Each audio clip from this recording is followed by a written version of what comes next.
ರಾಜ್ಯದ ಜನತೆಗೆ ನಿರಾಶೆಯನ್ನು ಉಂಟು ಮಾಡಿದ್ದಾರೆ.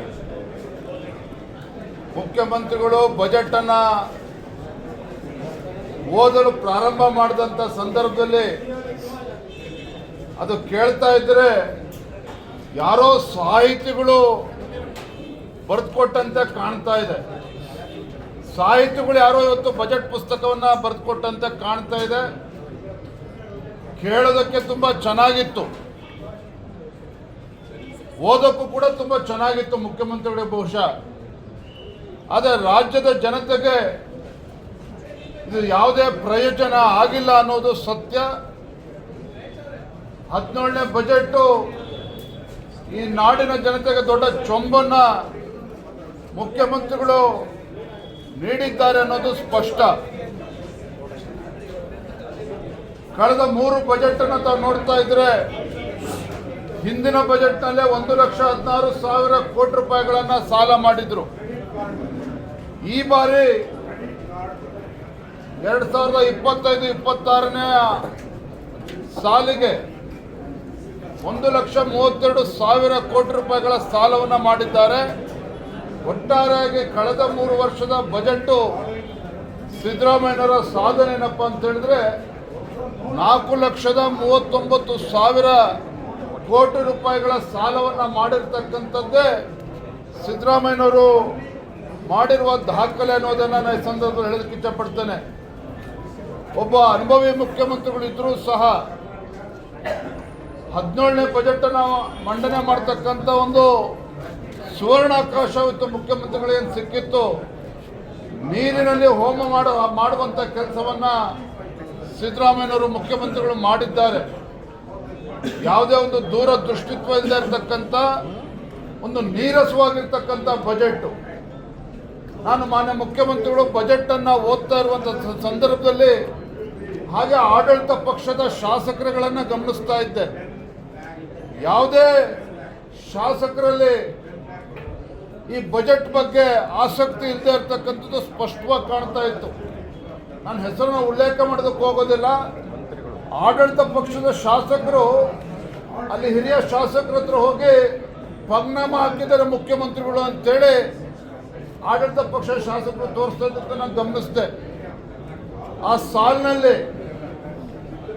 ಸಚಿವರುಗಳು ಕಾಣ್ತಾ ಇರಲಿಲ್ಲ.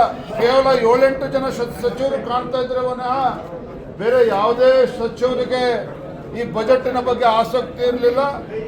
ಆಡಳಿತ ಪಕ್ಷದ ಶಾಸಕರಿಗೂ ಕೂಡ ಈ ಬಜೆಟಿನ ಬಗ್ಗೆ ಆಸಕ್ತಿ ಇರಲಿಲ್ಲ. ನೋಡಿ, ಇವತ್ತು ಪ್ರಿಯಾರಿಟಿ ಸೆಕ್ಟರ್ ಅಂತ ಏನು ಕರೀತೇವೆ, ವಿಶೇಷವಾಗಿ ಶಿಕ್ಷಣ ಕ್ಷೇತ್ರಕ್ಕೆ ಕಳೆದ ಬಾರಿಗಿಂತಲೂ ಕೂಡ ಈ ಬಾರಿ ಕಡಿಮೆ ಮಾಡಿರುವಂಥದ್ದು. ಬಜೆಟ್ ಅಲೋಕೇಶನ್ ಏನು ಮಾಡಬೇಕಾಗಿತ್ತು, ಕಳೆದ ಬಜೆಟ್ನಲ್ಲಿ 12% ಕೊಟ್ಟಿದ್ರು ಎಜುಕೇಷನ್ಗೆ, ಈ ಬಾರಿ 10%ಗೆ ಇಳಿಸಿದ್ದಾರೆ. ಅಂದರೆ ಈ ರೀತಿ ಯಾವುದೇ ಒಂದು ಪ್ರಿಯಾರಿಟಿ ಸೆಕ್ಟರ್ಗೆ ಇವತ್ತು ಆದ್ಯತೆಯನ್ನು ನೀಡದೇ ಇರುವಂಥದ್ದು. ಕ್ಯಾಪಿಟಲ್ ಇನ್ವೆಸ್ಟ್ಮೆಂಟ್ ಅದಕ್ಕೂ ಕೂಡ ಇವತ್ತು ಆದ್ಯತೆ ನೀಡದೇ ಇರತಕ್ಕಂಥದ್ದು ಸ್ಪಷ್ಟವಾಗಿ ಗೊತ್ತಾಗ್ತಾ ಇದೆ. ಇವತ್ತು ಮುಖ್ಯಮಂತ್ರಿಗಳು ಇವತ್ತು ಶಬ್ದವನ್ನು ಮಾಡುವಂಥ ಪ್ರಯತ್ನ ಮಾಡಿದ್ದಾರೆ ವಿನಃ ಯಾವುದೇ ಒಂದು ನಮ್ಮ ರಾಜ್ಯದ ಒಂದು ಅಭಿವೃದ್ಧಿಯ ದೃಷ್ಟಿಯನ್ನು ಇಟ್ಕೊಂಡು ಬಜೆಟನ್ನು ಮಂಡನೆ ಮಾಡಿಲ್ಲ. ಈ ರೀತಿ ಒಂದು ಬಜೆಟನ್ನು ಮಂಡನೆ ಮಾಡ್ತಾರೆ ಅಂತೇಳಿ ನಾವು ಯಾರು ಕೂಡ ನಿರೀಕ್ಷೆ ಮಾಡಿರಲಿಲ್ಲ. ರೈತರ ಬಗ್ಗೆನೂ ಕೂಡ ಏನು ಕಾಳಜಿನ ತೋರಿಲ್ಲ ಮಾನ್ಯ ಮುಖ್ಯಮಂತ್ರಿಗಳು, ಹಣಕಾಸಿನ ಸಚಿವರು. ಯುವಕರಿಗೆ ಆದ್ಯತೆಯನ್ನು ನೀಡ್ತಾರೆ, ಉದ್ಯೋಗ ಅವಕಾಶಕ್ಕೆ ಒಂದು ಪೂರಕವಾಗಿರ್ತಕ್ಕಂಥ ಬಜೆಟನ್ನು ಕೊಡ್ತಾರೆ ಅಂತ ಅಂದ್ಕೊಂಡಿದ್ವಿ.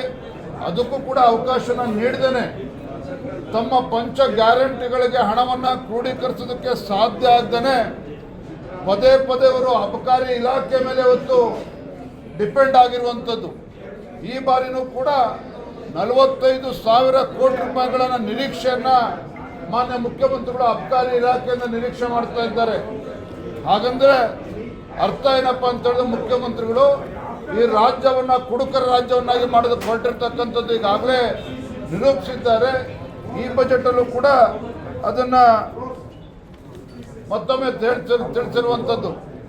ಆರೋಗ್ಯ ಇಲಾಖೆ ಬಗ್ಗೆನೂ ಕೂಡ ಗಮನ ಕೊಟ್ಟಿಲ್ಲ. ನೀರಾವರಿ ಯೋಜನೆಗಳಿಗೆ ಇವತ್ತು ಗಮನವನ್ನು ಕೊಟ್ಟಿಲ್ಲ.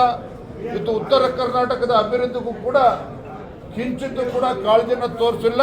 ಅಷ್ಟೇ ಅಲ್ಲ, ಮಾನ್ಯ ಮುಖ್ಯಮಂತ್ರಿಗಳ ಜನ್ಮ ಕೊಟ್ಟಿರ್ತಕ್ಕಂಥ ಮೈಸೂರು ಜಿಲ್ಲೆಗೂ ಕೂಡ ಯಾವುದೇ ಒಂದು ಕೊಡುಗೆಯನ್ನು ಕೊಟ್ಟಿಲ್ಲ. ಕರಾವಳಿ ಭಾಗವನ್ನು ಸಂಪೂರ್ಣ ನಿರ್ಲಕ್ಷಿಸಿದ್ದಾರೆ. ಕಾರಣ ಏನು? ಇವತ್ತು ಕರಾವಳಿ ಭಾಗ ಅಂತ ಹೇಳಿದ್ರೆ ಭಾರತೀಯ ಜನತಾ ಪಾರ್ಟಿಗೆ ಒಂದು ದೊಡ್ಡ ಶಕ್ತಿಯನ್ನು ಕೊಟ್ಟಿದೆ ಅನ್ನುವ ಒಂದೇ ಒಂದು ಕಾರಣಕ್ಕೆ ಕರಾವಳಿ ಭಾಗವನ್ನು ಉಲ್ಲೇಖವನ್ನು ಕೂಡ ಅವರು ಮಾಡಿಲ್ಲ. ಹಾಗಾಗಿ ಕರಾವಳಿ ಭಾಗ ಇರ್ಬೋದು, ಉತ್ತರ ಕರ್ನಾಟಕ ಇರ್ಬೋದು, ಮಧ್ಯ ಕರ್ನಾಟಕ ಇರ್ಬೋದು, ಹಳೆ ಮೈಸೂರು ಭಾಗ ಇರ್ಬೋದು, ಇಡೀ ಕರ್ನಾಟಕದ ಸಮಗ್ರ ಅಭಿವೃದ್ಧಿಯ ದೃಷ್ಟಿಕೋನ ಇದ್ದೇ ಇರ್ತಕ್ಕಂಥ ಒಂದು ಬಜೆಟ್ ಅನ್ನೋದನ್ನು ನಾನು ಈ ಸಂದರ್ಭದಲ್ಲಿ ಹೇಳೋದಕ್ಕೆ ಇಚ್ಛಪಡ್ತೇನೆ.